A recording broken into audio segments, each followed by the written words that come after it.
You don't start things and not finish them. You don't quit. There's nothing that comes out of quitting besides knowing that you didn't finish. We finish everything. You start it, finish it. If you're going to do it to try to be the best. Not to be better than other people, but to be the best for you. You grind hard so you can play hard. The work you put in will pay off. It could be a year, it could be 30 years, but you keep grinding. Welcome to Big Reptile Talk.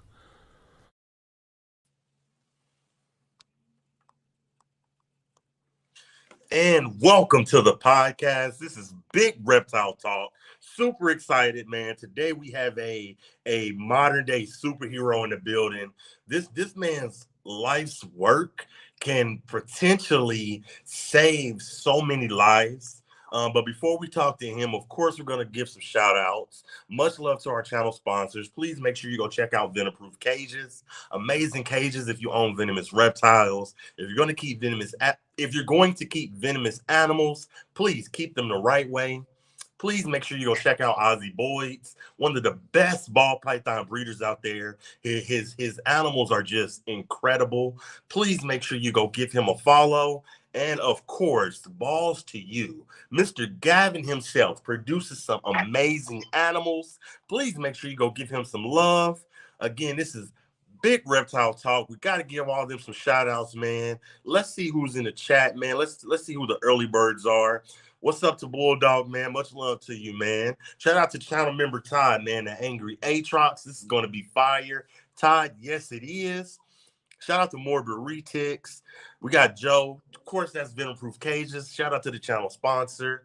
We got Low Life Exotics here. Shout out to all the early birds, man. We got My Animal House here, a channel member. Much love. I appreciate you. And shout out to Low Life. Now, before we get started, I'm going to give you a heads up. We have some technical difficulties getting him on StreamYard. So I have him on the phone. So we're going to do a test run right quick. And I need y'all to let me know if y'all can hear him. So Mr. Tim, are you there? I am here, Derek. All right. Can y'all hear him? Tim, tell me, just say your name and where you're from. That way I want to do a test run and see if they can hear you. Because again, we are on the phone. Say your name and where you're from. Tim Friede, Wisconsin, USA. All right. Can y'all hear him in the chat, if y'all don't mind me asking? Somebody comment that you could hear him. Morbid Rechick said, yeah. Low Life said, yeah. Okay. Awesome. Okay, Mr. Tim. They said that they could hear you loud and clear. Gotta love Carpet Pythons is here, man. Everybody's showing up, man. Lady Tis Exotics, thank you so much for coming.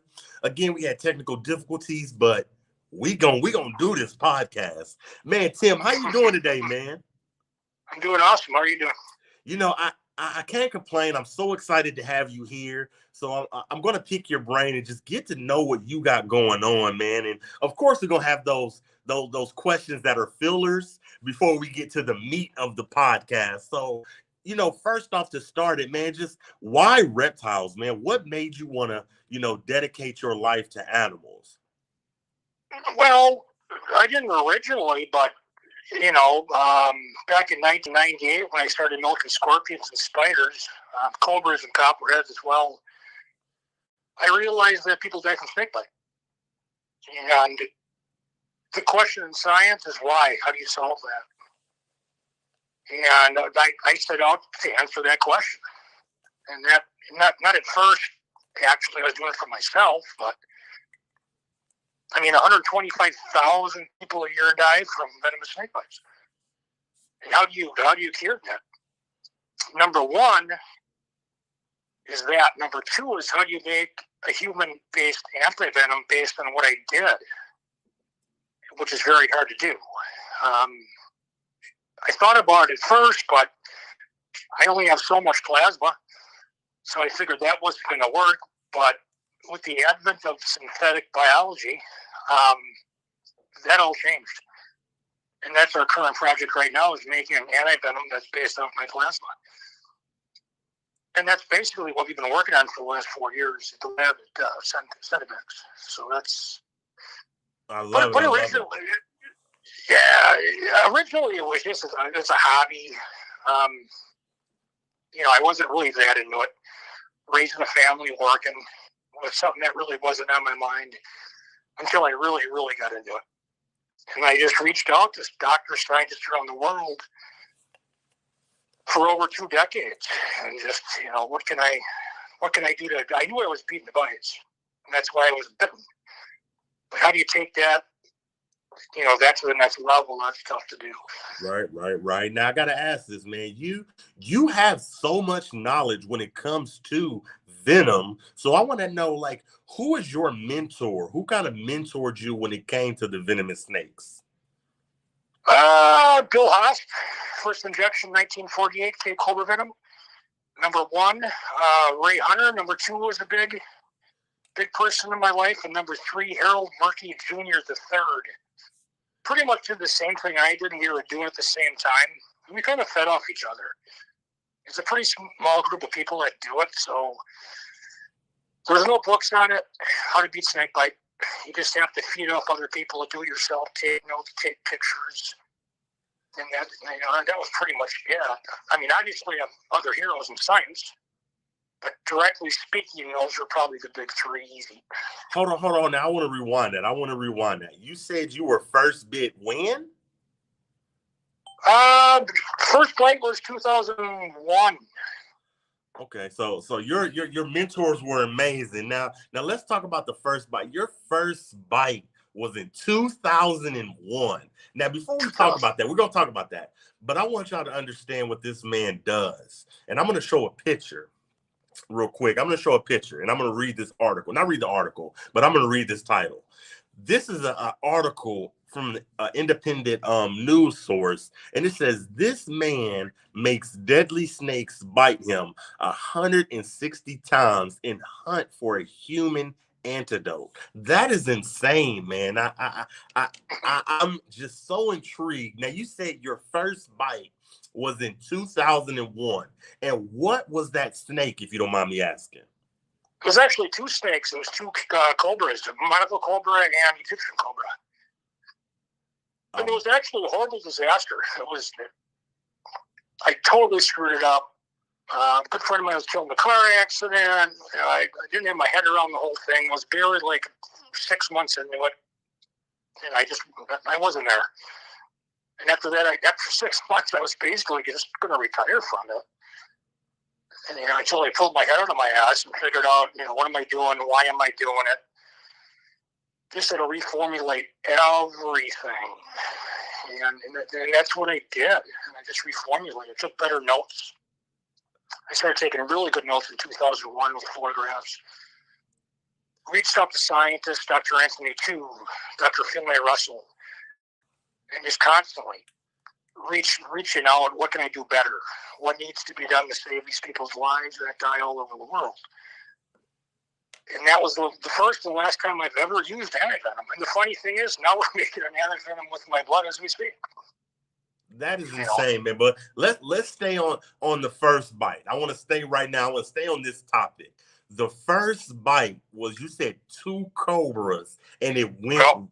You said what? 2 cobras, monocle cobra, Egyptian cobra, back to back in 1 hour. I flatlined. I did have antivenom, but I never got to the hospital.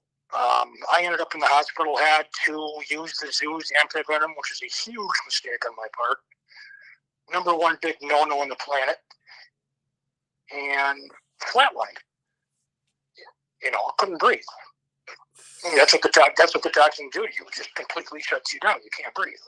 And I pulled out of that in 3 days. And the wife's pissed, obviously. And, what am I doing? You're raising a family, working. This is stupid. And she said, you either fix it and do a better job or retire from it. And, I fixed it. I got better at it. And it sucked. But looking back at it now, it was kind of cool because I know how it feels to almost die from snake bite, to be flatlined, because you can think and hear clearly. It doesn't affect your central nervous system. It just affects your peripheral nervous system. And that's why you can't breathe. Your diaphragm is completely paralyzed. So So your first bite, 2 cobras, it went sideways, you flatlined, You and know, you still proceeded with your research. You were like, I'm gonna redo this. I'm yep, still going. I'm not giving up on what I want to get accomplished. yep, yep. It was, back in the day, it sucked because I had to call the zoo and say, hey, I apologize. Even though I had my own antivenom, I have an IND number, the whole 9 yards. It just didn't get there fast enough because I got there faster than the ambulance and the antivenom got there. And, that a year after that, I had to apologize basically to the world and say, hey, I screwed up, sorry. No idea what I'm doing. Right, And then right. that's embarrassing because I do respect people's protocols for safety. Whether Now, it be hooks, whether it be tubing, whether it be gloves, now my cages, blah, blah, blah. So, I was disappointed in myself mainly. And I had to get out of it or turn it around. And, 2 decades later, I felt I turned it around as best I could. Now, You know, I love that. I love that mentality. Now, my next question is, and this is from somebody in the chat. They want to know collectively, and it might be hard to place a number on it, and maybe it might not be. You probably keep track of every single one. Approximately, how many snake bites in your career have you took right now from venomous snakes? 200. 200. I'm at 100 just in mamba bites. Yeah. And mambas have never taken me down. I've never used antivenom with it. And that's when I got really good at it. Because if I had to get good at it, I wanted to pick black mamba, Dendrosus biolapis. I wanted to pick the green viridis. I wanted to pick Encostoceps. I wanted to pick Jameson ice. So I had all those 4 snakes, and that's how I rebuilt basically everything from failure to, okay, I failed at it, but let's take it a step further. Mamba venom, to me, it's the highest level there is next to pipette venom. Brown venom, of course, too. But black mamba bites, to me, that's where everything changed. And some of my first black mamba bites, or green mamba bites, it was scary because I didn't want to go back in that situation again until I was in the hospital.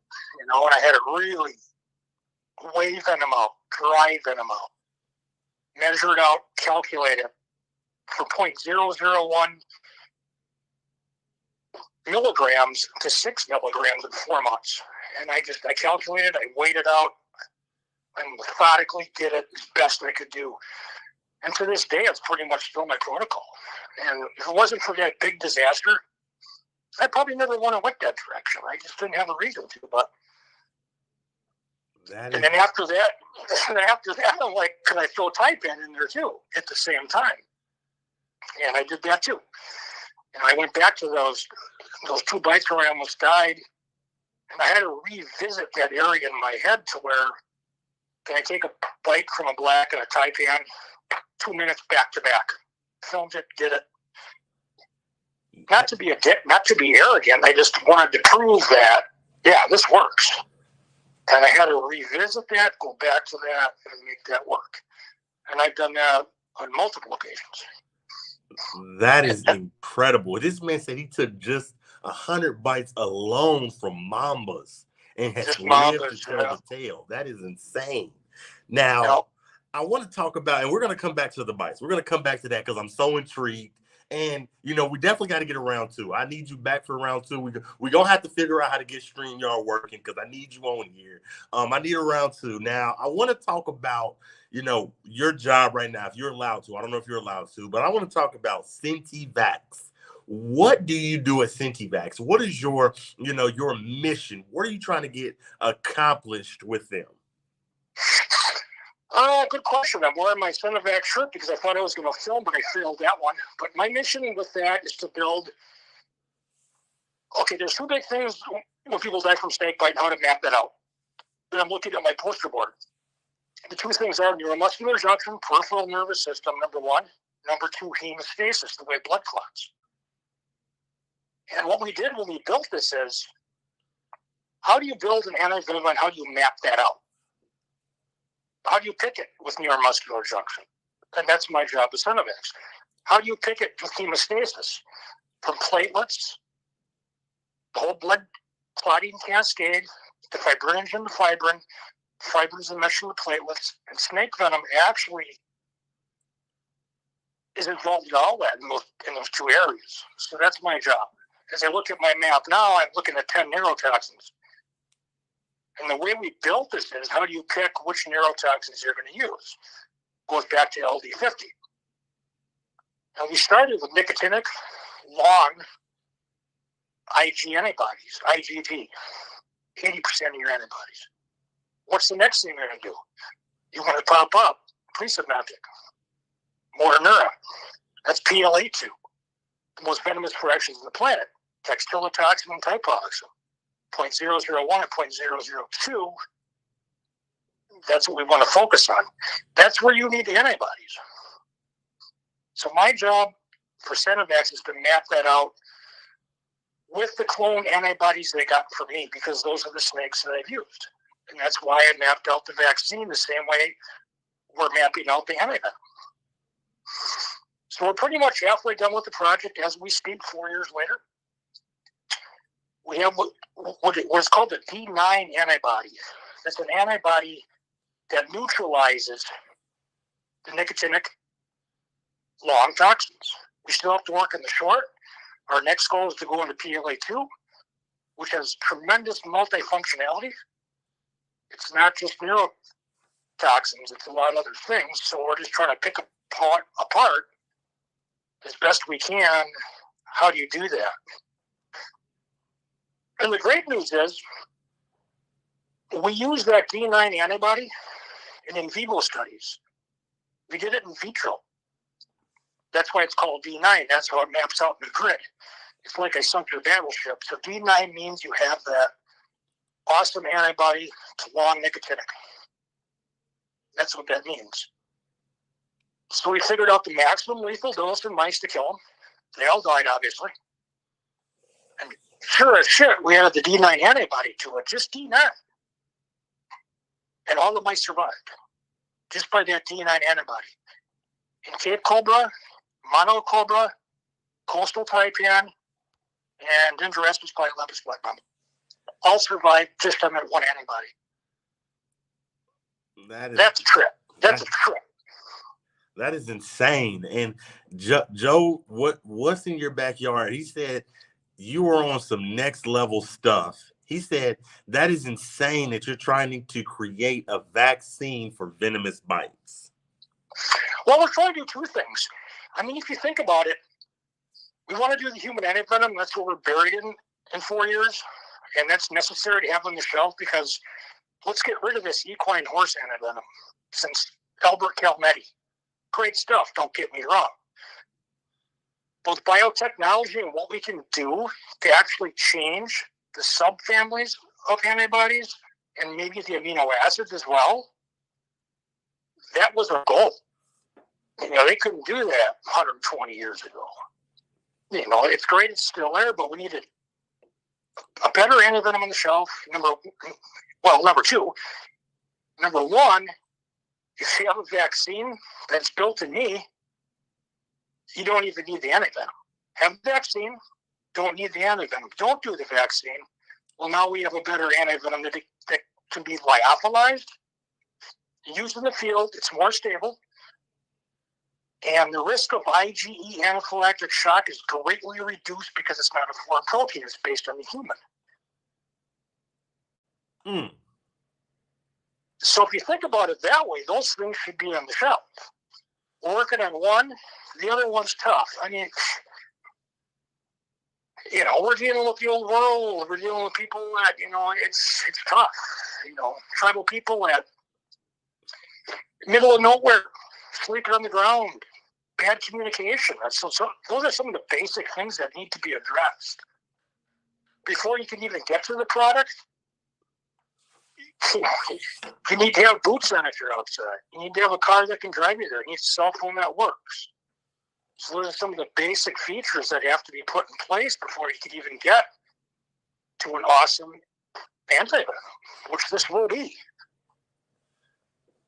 Man, Mr. Tim, this is incredible, man. Like I'm serious, man. We definitely need a round two, man, because I'm so intrigued. We got to get you up here on StreamYard, man. We're gonna figure it out, man. Now my question to you is, you're laughing, but I'm intrigued, because to say that you have been bit 200 plus times, have lived to tell the tale, and the stuff that you are working on is going to save so many lives. Now, my question to you is, what do you tell, to the non-believers, because this work too could potentially make you a social outcast where people are just like, no, he's nuts. He doesn't know what he's doing. So my question to you is, how do you address your non-believers, or do you even address them?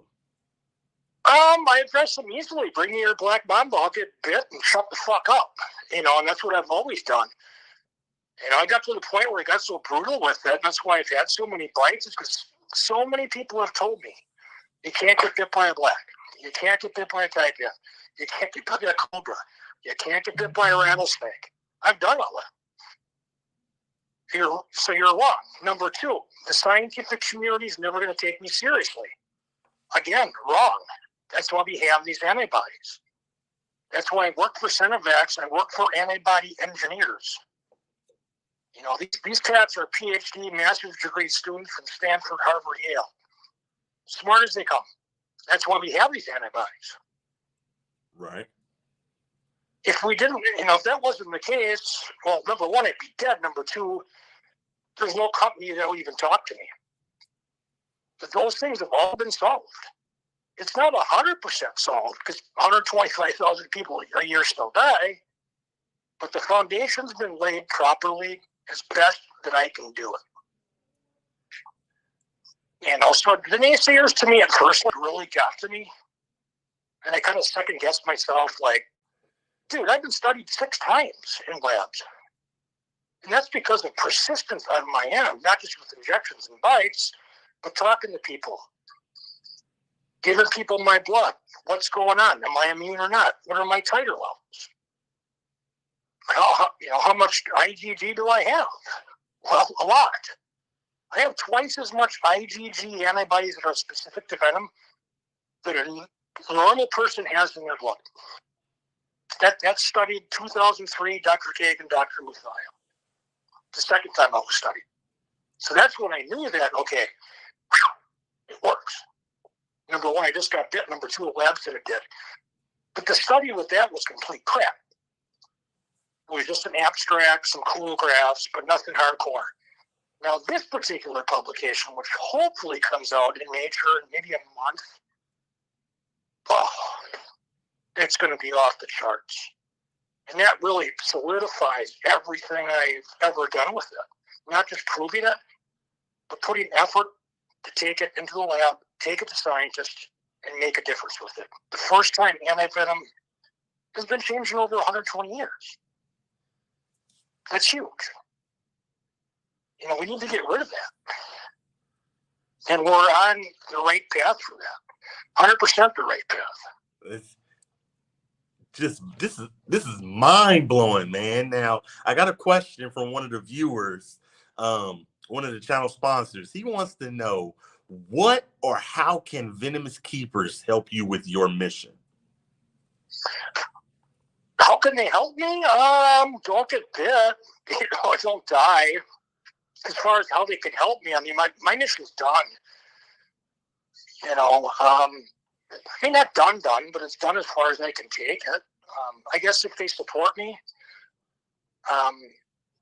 say nice things. I have the facts behind me 100%. I have the doctors behind me 100%. I have Nobel Prize winners behind me 100%. I have Sean B. Carroll, legendary biologist, 100%. My whole room is filled with just peer review. And that's where I'm standing, in the middle of that. And I like that because I can look around and read it. It gives me support. I don't go up there on Facebook or social media and do stupid shit. I used to, but not no more. So the best way they can help me is just Sinovax, Sinovax.com. The facts are right there. Right. I love it. Everything's 1,000% right there, front to back. and this isn't really to flex or say anything, but your story has been covered by so many news media outlets. You know, let's talk about that. How many news media outlets have you been on? Like, I seen you on the time. I think you made the Times. Where has your story been told? Oh God, Stanley's Superhumans History Channel, Discovery Channel, Please Believe It or Not 3 times. I did Nat Geo with Henry Rollins. Did that once. Injected lethal dose of Pilelepis Black Mamba, and interviews, podcasts. I don't even know. I mean, it's miles long. And the reason I do that, the exposure is really good. You know, I try to bring really good press with it now. When I first started, obviously, like I said before, it sucked. So now I try to take it to the very serious level possible. And that's why Noble Winners messaged me, and Sean Carroll messaged me, and Dr. Zoe Borders messages me, and Dr. Chipbox messages me. You know, I took it to a very serious level. I had to mature with it. I had to grow with it. You don't do that overnight. You don't just pick up a black mamba and get popped, and all of a sudden you're getting studied. I mean, that's a lot of failure, a lot of correction, and complete persistence, 1,000%. Incredible, man. Incredible. This man's been on Nat Geo, CNN, Ripley's Believe It or Not. He's been everywhere. And it's so amazing. And I still want to keep talking about it. Right now, we got another question from a viewer. They're wanting to know, when does the vaccine become available and where can someone get it? Well, the vaccine is not available yet because we're working on the human antivenom. We made the human antivenom based on the vaccine I made it myself, which I use a needle, I use a glove, I use venom, pure venom. That's how I made it myself. There's different ways to do that.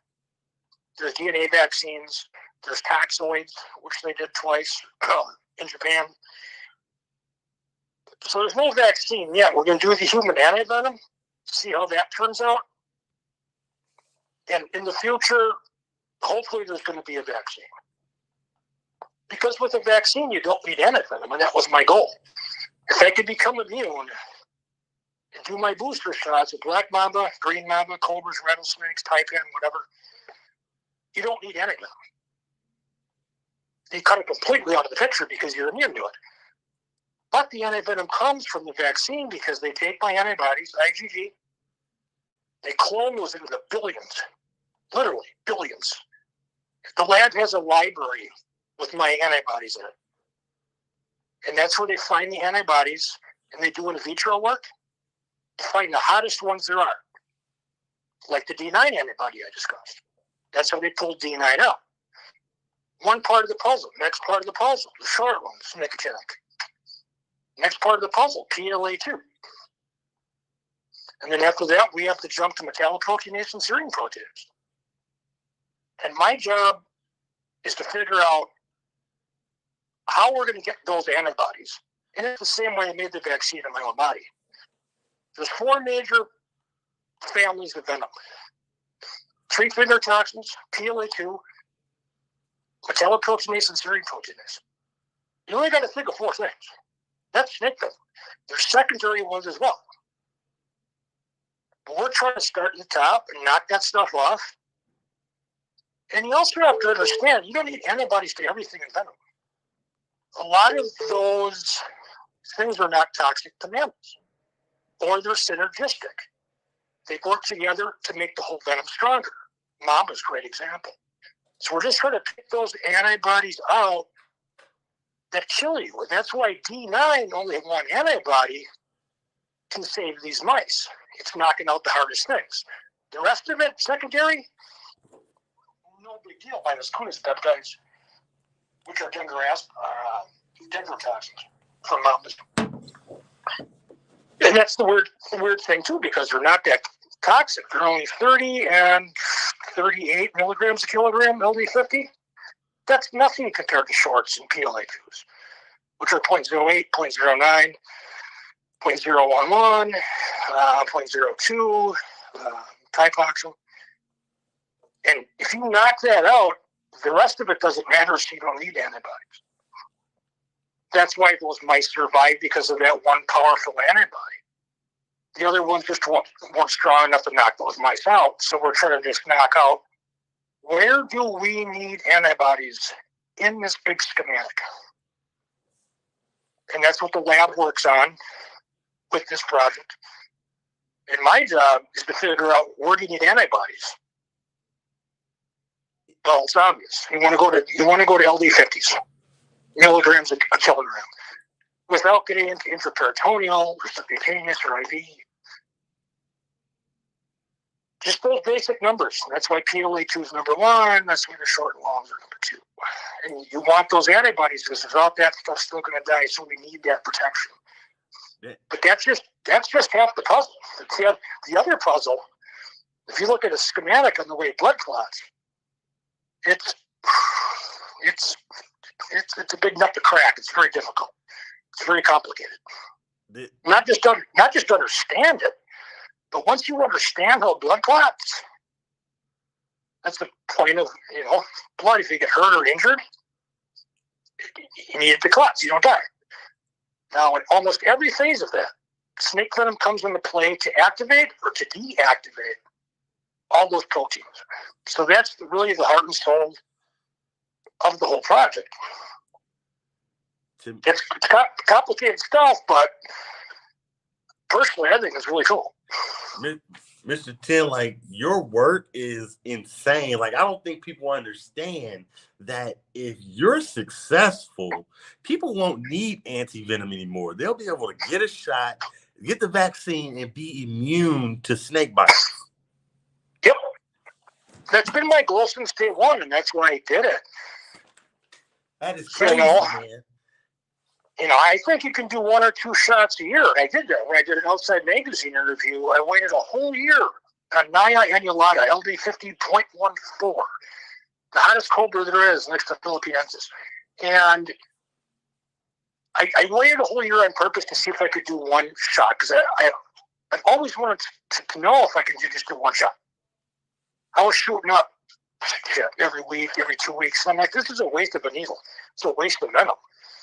I'm taxing my immune system. So I waited a whole year, actually 11 months to be specific. Did a lethal dose for Outside Magazine? Nothing. Now it's pure venom, filmed live. So I think it depends where you live. If you're in Australia, you don't need to be shooting a rattlesnake, and vice versa. So if you pick a certain area, wherever that is in the world, pick the snakes, let's say India, the big 4. You pick that big 4 depending on what region you're in, because you have a big problem with venom variation. That's a huge problem. But if you pick the snakes in your area, 1 or 2 shots a year, piece of cake. Tim, that is insane, sir. 1 or 2 shots a year, and you don't even have to, like, that's just crazy, man. I'm so excited to talk to you, man. Like, definitely getting around too, man. We're gonna figure out how to get you on this StreamYard thing. We're gonna talk about it after the show. Now, my question now, I want to go to the bites, man, because I'm intrigued. I am intrigued. So give me your thoughts before a bite and after a bite, and take me through some of the effects that you feel. Like, let's just pick a snake. Let's say a mamba. Let's say you get bit by a mamba. I want you to talk to me about, like, what are your thoughts before the bite? What are your thoughts after the bite? And, talk to me about some of the effects that you do feel. Like, I know it's not killing you, but what do you feel in it? Do you feel sick? Do you feel nauseous? Like, what are some of the effects that you feel after you have taken a bite? Oh, my last black mamba bite, which was strange. Normally with a mamba bite, blacks being the worst, LD50.25, their yield's pretty high. And if you get bit in the fingertip or a finger, I've had a lot of forearm bites just on purpose. And they bite repetitively. I've had double bites. Many double bites. They're very aggressive. Really, the only thing you feel is venom's very inflammatory by nature. It's like a bee sting times 1,000. Bees have maybe 1-2 milligrams. Black can have hundreds. So it's not just quantitative, it's qualitative. It's both things. You're taking 5 out of the 10 neurotoxins in black mamba, and you're getting hammered with that. You're getting hammered with the long and shorts, K blockers, CA blockers, calcium blockers, fasciculins. Fasciculins are wicked. And you're getting hit by all that. And that's why mambas are so bad. Now, as opposed to like water cobra, which is really bad too, twice as hot as the black at 0.14 milligrams kilogram. It only has long and short. It doesn't have the other ones. I mean, it'll kill you in a heartbeat, but it's really, really easy to do. And it's like a bee sting, but when you get bit, and I'm a really veiny dude, so if I'm bit in a vein, I've swelled up from fingertip to my neck. Down 2 days. Not down, not working. I went to work every time. Never missed work. But it just takes at least a couple days for that to get out of your system. On the other hand, you talk about Western Diamondback, Cornell's Atrox, not a high LD50, but it has what's called hemorrhagens, the metalloproteinases. They destroy the basement membrane capillaries, and they will blast you apart even with immunity. I've had 3 bites by them. Unfortunately, on my fingertips. I beat them, I have my fingers, but you have like 3-month recovery process versus that than black mamba. It's 2 things. If it's necrotic, it's going to suck. I don't care how immune you are. If it's a pure neurotoxin, especially if it's a really low yield one like the brown snake, it's a piece of cake. It's super easy to do. I mean, it's basically like a bee sting, and you go to work. Otherwise, normal people die. It's same as cobras. Cobras have what are called 3-finger toxins. And one of the worst ones are cytotoxins. They destroy your muscle cells. It's just like Western Diamondback, just it's different functionality. I've had Cape Cobra bites that have leveled me for a month. I've had mild cobra bites. I had to amputate part of my fucking leg because of it. It's that bad. Egyptian cobras, same thing. Most cobras, spinning cobras, they're very cytotoxic. It's not an enzyme. Small peptides, a 3-finger toxin. But there's night and day difference. It's necrotic versus non-necrotic every single time. And if it's necrotic and it has big yield, you're going to be in a world of hurt. You know, so I've experienced both those things. I prefer not to do them again, to be honest, but it's neat to see how it feels. It's one thing to read it on paper and understand it, but to actually physically feel it is a whole different story. That is insane, man. Shout out to Rouse Reptiles, man. I see you join the chat. Hey, Mark's Reptiles. Mark's Reptiles has a question. He said he may have missed it, but he wants to know what was your thought on the mamba bite, and just kind of walk through the process. What was your thought about the black mamba bite? And he said he probably missed it, but can you repeat it? Well, after doing so many of them, it becomes so repetitious that I know what's going to happen. With a bite, you don't know how many milligrams are injected because you can't measure it. But when I do measure venom, and I do make my measurements, you can almost tell how many milligrams you get injected just by the swelling. You can almost base everything on the swelling. And a small mamba, no big deal. A 10-footer that's pissed off and warm that you haven't milked in 2 months, that's going to be a problem. Because you don't know how many milligrams it injects. You know? And I never set my stuff up to where I cool it down or I milk it beforehand. It's always live. Not milked in a month, 2 months. He said, I'm sorry to interrupt. I apologize. He said he wants to know, like, what was your thoughts on your first black mamba? Oh, shit, scared as hell. Literally, I thought I was going to die from fear before the venom killed me. Because when you think about it, I was doing pure venom. My boosters were nuts on. I was ready to go, but I got bit by that one that I got from Bud, actually. It might have been a 12-footer. It was big, huge, and fat as a king cobra. nail me in the hand, and I'm like, oh man, I hope I have enough antibodies for this one. And the bites are actually more psychological. Physically wise, I know what's happening inside of me. I know what's going on. But in the back of your mind, you realize you got bit by that. It's like, okay, I don't have any doctors. Well, I work with doctors, but I, at that point, didn't have any doctors that are next to me. What's going to happen if I get anaphylactic shock? What's going to happen if the venom, the overload is just too strong and I don't have enough antibody to beat that? Am I going to make it to the hospital? Am I going to make it to my car? So psychologically, one of the reasons I got bit so many times is just, for me, it's saddle time. The more I'm bitten, the better I feel, because my body just gets used to it. My mind gets used to it. The body's the easy thing. I can deal with the pain. But you just don't know what's going to happen. Like I said, my last black bite in 2018 got me on the finger. I wasn't being stupid. I was just banging it up and moving it because I was moving. Got me in the finger. I passed out twice. Sprained my ankle, went into the kitchen, fell, hit my head, almost passed out. And my girlfriend at the time didn't know if it was from the venom or whatever. She didn't know to call 911. And I'm like, no, I'll pull through. It just got me in the finger. Finger bites bad circulation. But to answer the question, it's psychologically a trip that you learn to control it. You know, you can't have that weak nerve. You know what you're getting into. You do it a lot. It's like anything you do in life, the more you do it, the better you're going to get. It's like fighting in the UFC. You're going to be better if you have 30, 40 fights under your belt and maybe one. So the more I got in that ring and the more I fought with these snakes, the easier it was. Because I knew the results were going to be with lethal injections, multiple bites. Black bite, 2 minutes later, taipan bite.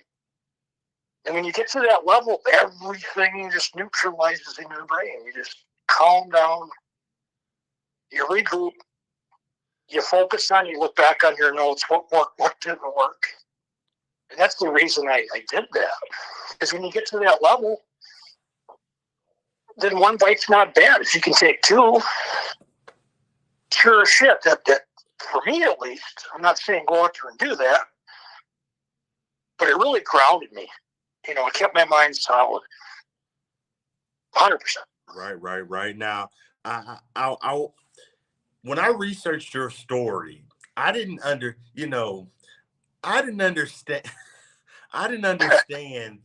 I'm laughing at somebody. Somebody said something in the chat.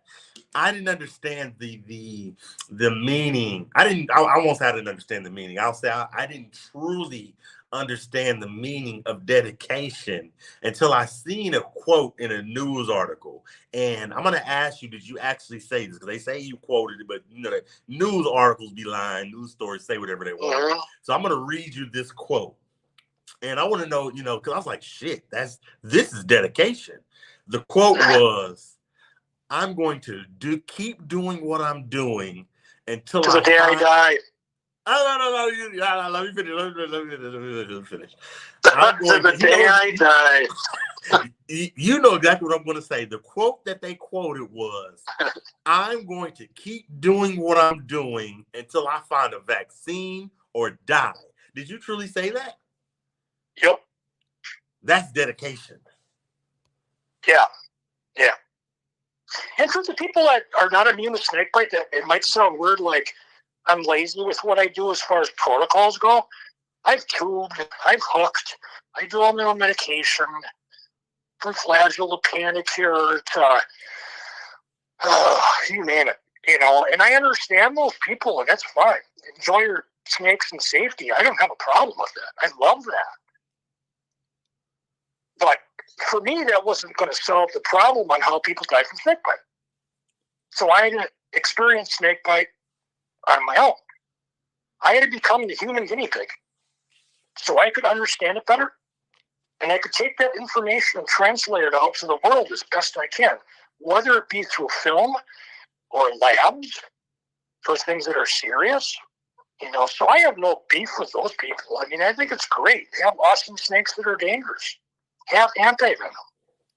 Keep your own antivenom. Don't use zoo's antivenom. Get your own. It's not hard to do. Actually, when you get it, it's probably going to be the antivenom that I helped create, because that's what we're doing. So I want that out there so people notice it. I'm not trying to be some reckless dude. I want people to have cool stuff that they want and do it safely. I have no problem with that. But it wasn't going to answer the questions that I had in my head on how it feels and how I'm going to save somebody that's going to die from snake bite tomorrow. Since I've talked to you, somebody's died from snake bite tonight. 100%. So, I understand the grief with that. And I don't promote people to do what I do because I'm just stupid enough to do it. I don't know. I don't want somebody to try to do what I do and die. I don't help people do it. I'm not going to tell people how to do it. I'm not a physician. I'm not a clinician. I don't even have a degree. Right. Which is actually a good thing, because if I did, most of academia doesn't support what I do for the most part, other than the doctors and the company I work for. That's a different story, but they're different people. So. Right. Now I want to go to the next question. I want to ask you, I ended up getting a venomous snake. I ended up getting, a copperhead. Everybody's like, oh, it's a good beginner, venomous snake.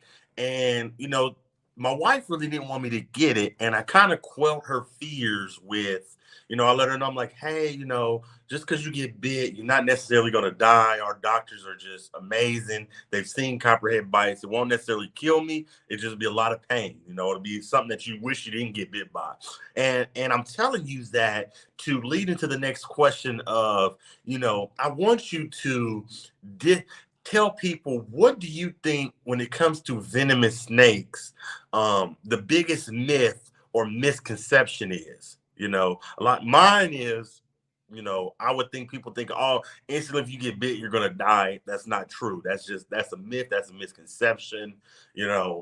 Our hospitals are amazing. So talking to you, I feel like you are a venom expert. So I want you to say, like I said, what do you think, the biggest myth or misconception is when it comes to the venomous part of the hobby? Well, first of all, I'm not an expert. I always have a lot to learn. I don't like titles, even though my title is Center Master's Director of Herpetology. I don't have a degree, and I don't like that. No offense to it. Don't get me wrong. I just don't like titles. It's not my thing. I'm a bum, and I like to be a bum and do what I do. But the biggest myth is, speaking of copperheads, there's been a couple people that have died in 15 minutes from anaphylactic shock, regardless of how toxic the venom is, and it's not that toxic.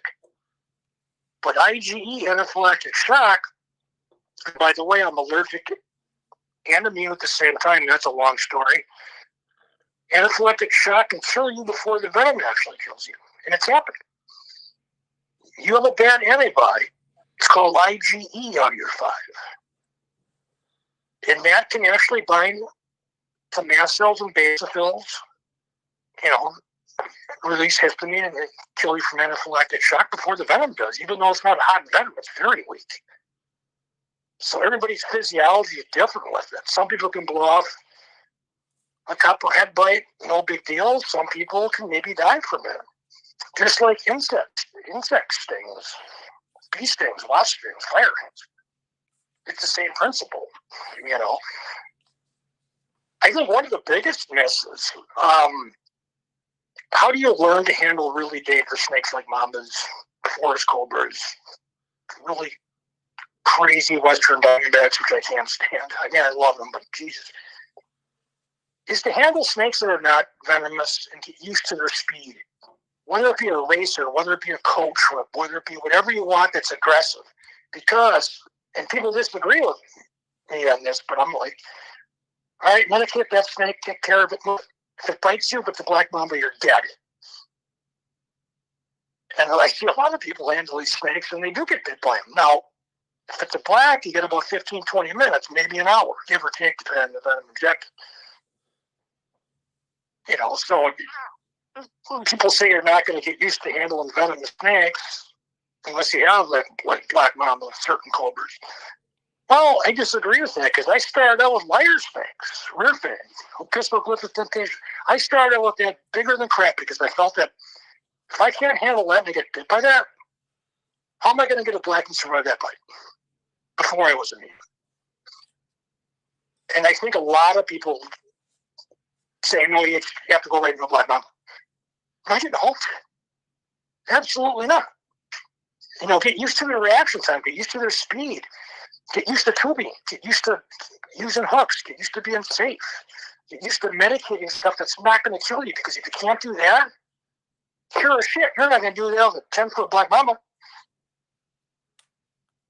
And that's one of the biggest misconceptions with it. Get your own eye venom. Get your IND number. Have a doctor you work with that knows when I get in here how to administer antivenom. You know, and I think a lot of the people out there just don't do that. And I think it's important to protect the hobby, the zoos that need antivenom, people that know snakes that need antivenom. And I think that's a great protocol to start out with. You know, I totally do.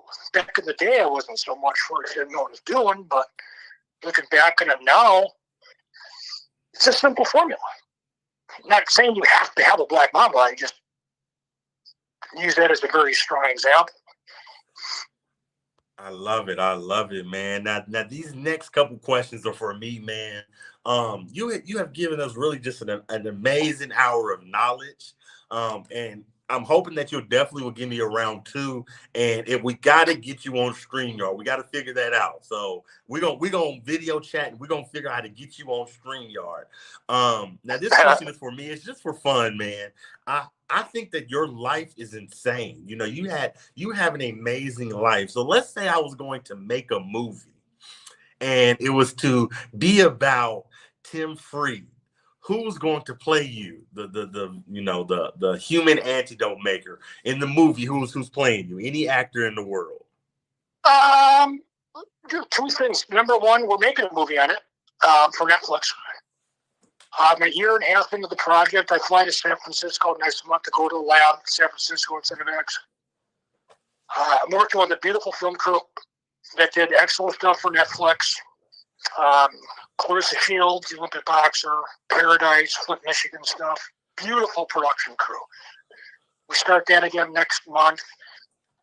Really excited about that. It's going to go through my life. It's going to go through the lab stuff. It's going to be front to back, from how I started doing it to the product in the field. I've always said who wanted to play me because I used to talk to his personal assistant, Nicolas Cage. Nicolas Cage. I love it. I had to pick a goofy bastard. I didn't talk to him personally. I talked to Steve Burris' personal assistant back in the day, long time ago. I think I made too many mistakes by being too stupid. You know, being too broke, saying dumb shit. But I think he's crazy enough to maybe do it. You know, as of late, he hasn't made anything as far as I'm concerned worth the shit. But I think he'd be one. But with him, he'd have to actually go through it. I'd have to sit him down and say, Nick, there's the black mamba, there's the needle. You have 4 months, get bit, end of story. So he'd have to go through that because he loves to act the actual part. I don't know if he could do that or not. So you telling me they didn't already commissioned a movie for Netflix about your life? Yeah, I'm a year and a half into it. Yeah, a year and a half. We started a year and a half ago. They contacted me. I wasn't into it because I retired back in 2018 from it. Really didn't want to do anything with it anymore. Didn't have any funding. Everything was effed up. And I watched other Netflix documentaries, and they were awesome. Very serious, very hardcore, very to the point. Blew them off.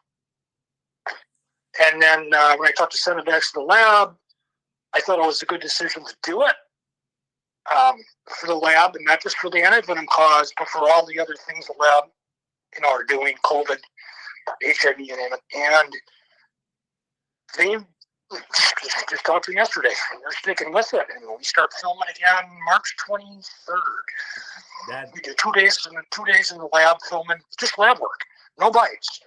This is strictly lab work.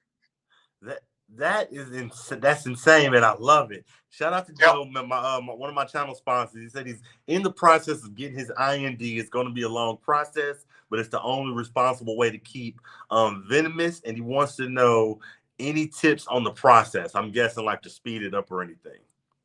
Yeah, God, I have my idea. It's been a long time. You have to go through. Oh, I haven't gone through it in so long, but there's certain applications you have to go through. And I just haven't done it in so long. I can't remember exactly how that's changed. My connection at that time was Dr. Maplethorpe, and he passed away, and a lot of that stuff changed. But if you Google it, there's a pattern to go through it where you have to fill certain things out. It's not really a hard process to do. It's kind of expensive, not too bad. Back in the day, it was like $100 a vial to buy from South African vaccine producers. No big deal. Whatever snake you have, Commonwealth Serum Laboratories in Australia, if you have that, and you just have to order that antivenom, which is kind of costly. Shipping's a little bit costly, but I'm a firm believer in you have to order that and have it at your house instead of the hospital, because if it's at the hospital and nobody knows what it is or where it is, you could be dead before they get there. They might not even know how to use it. So it's nice to have it at home. It expires in 3 to 5 years, depending on what it is. I think our product's going to be a little bit better longevity-wise. It's going to be a completely different thing, actually. But that's the process to take if you're working with stuff. Have a cell phone, have gas in your car, have your antivenom. Shit, I got bit by this. Have somebody with you. Make sure you're working with a doctor. Make sure you know how to get there. Make sure you have your cell phone. Make sure you're running gas, because a buddy of mine did that and almost died. So that's really the way to go. You'd have to Google. Yeah, you'd have to Google up how they're doing it now, but I just gave up on it because I was immune to it. I didn't want to buy any more anyway. But it's definitely out there. It's definitely the way to go. I love it, man. Now I want to go to the next question. I want to ask you, currently, who is, and you excluding yourself, who is one of your favorite venomous keepers / YouTubers? I'll be honest, mine is Tyler Nolan. Everybody know. I'm a huge Tyler Nolan fan. So who is one of your favorite venomous keepers that is, on YouTube? I really don't follow YouTube. Nothing against those dudes. I watch their shows. And they have the same protocol I just mentioned. Double locking doors, antivenom. So they got their shit together. I enjoy it. I like them. I don't dislike them. YouTube-wise, I have no idea because I don't really follow that. Okay. No worries. No worries. But nothing against those guys. I've watched them, and I think they do a good job. I just don't know them personally or what their agendas are. But they appear to me to do things safely. I love it. I love it. Now, I'd like to keep my podcast to an hour. I definitely want to get you on. I have your phone number, so while we got you on the line, is it okay if am I granted a round 2? Oh, hell yeah, man. Round 2 is going to be Nature Magazine, man. It's here to see some shit. I'm already excited, man, because talking to you, man, it's just been an amazing hour. I definitely got just a couple more questions, and then I'll let you go. Just insane talking to you, man. Like I said, your life is a movie, literally, and it's about to be made. Now, was the cobra your first bite? Do you think, snake wise? I don't mean reaction wise. Well, yes, I do. Reaction wise, do you think the cobra is probably the worst bite you ever took? Oh God, there's been many. What do you think the worst, the worst, the very worst bite? Oh, Kate Cobra's up there in the finger for the History Channel. That leveled me. Not here to go to the hospital. It's just the cytotoxin again was bad. The double bites between Black Mamba and Taipan back to back in 2 minutes. Hold on. Let's rewind. Black Mamba and a Taipan, same time, in 2 minutes, 2 bites. I got it on TV a couple times. You can look it up. Yep, straight up. And Taipan venom is God, it's wicked. And with Black Mamba, of course, it's really bad. And the reason I survived those bites is because I have different antibodies that neutralize different venom fractions. They can recognize that. And you have to do that really fast. You don't want to hang out for an hour, which I biffed on the first time with that. I waited too long. All my body antibodies were bound. I had no neutralization. And that second bite, I wasn't even immune anymore. That's why I ended up at the hospital. But probably the worst was Western Diamondback on the fingertip. Two of them, actually. Diamondback on your fingertip. And that's when it turned black.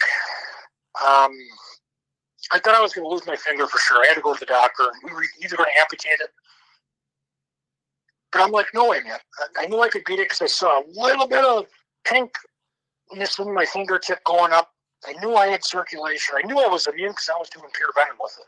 I wasn't rolling the dice on that one. But that, I got pictures of all of it, front to back every single day. That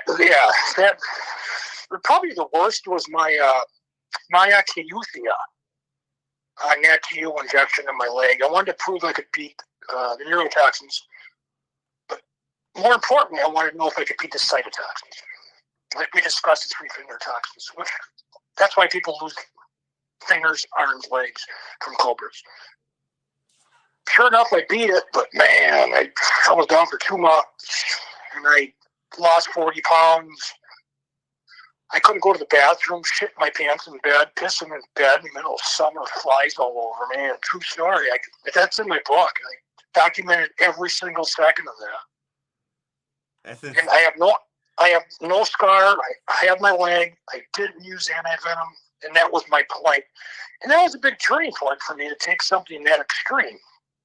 But one of my mentors said, "Don't do it, dude. You just did a Jameson lethal injection. I'm like, you're going to be floored forever." And I'm like, yeah. I was floored for 2 months. But beat it. But that was probably the worst. The mama bites are bad. Greens are not too bad because their yield's not as high. They're more flighty. You can get bit easier by them. But if that compared to like a water cobra bite, can't even compare. Yeah. Water cobra, easy. Monocle cobra, Mr. Tim, insane, man. I just want to say thank you so much for giving us an hour of your time. You bet. It doesn't even matter that it was over the phone. It was just so much knowledge. I'm so excited that round 2, we're getting you on StreamYard. We're getting you on video. Round 2 with you is going to be insane, man. I just want to say thank you for coming on the podcast and just talking reptiles, man. Awesome. I appreciate the listeners, too, and the questions. That means a lot to me to answer those questions. It really means a lot. Thank you so much. I'm going to let you go. Thank you so much, sir. Thank you, Derek. I'll fix it next time around. Hey, we're going to get it. Thank you, brother. I'll get it. Man, amazing live. We just talked to Tim Friede. This man has been bit by venomous snakes 200 times. I need you to understand how epic this is. He is working on making his body immune to snake venom. I mean, you can get bit by a cobra and live. That's crazy. A vaccine, and I don't want to say it, I might be saying it wrong, but he's working on a vaccine, to where you won't need anti-venom. You can get a vaccine, a couple shots a year, and if you get bit by a copperhead, you don't need to go to the hospital. You don't need to go to the hospital. That's wild. Amazing podcast, man. We had technical difficulties. He was backstage, but we couldn't get him on there. I'll try and figure out how to get him on there, man, because round 2 is definitely going to be epic. Salute to everybody in the chat that showed up. Much love to the super chatters. I love you all. Thank you, My Animal House. Rouse Reptiles. Y'all make sure you go show them some love. Gotta love carpet pythons. That's where he really need to go. Shit. The shit where Gotta Love carpet pythons live will kill you for real out there in Australia. Thank you, Cold-Blooded Monstars, man. Amazing podcast. We're gonna definitely, like I said, work on getting him around 2. Until next time, man. This again, thank you to everybody in the chat. Make sure you go show my Animal House some love. Iron Dog, Joe, Rise Reptiles, Gotta Love Carpet Pythons, Cold-Blooded Monstars, Ball Python. Too many to name, man. TNT, KY, Kurt Wood. Go show all of them some love, man. This is Big Reptile Talk. Until next time, we out of here. Chill.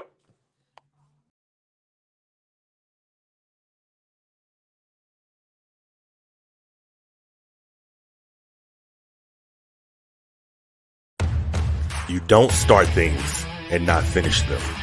You don't quit. There's nothing that comes out of quitting besides knowing that you didn't finish. We finish everything. You start it, finish it.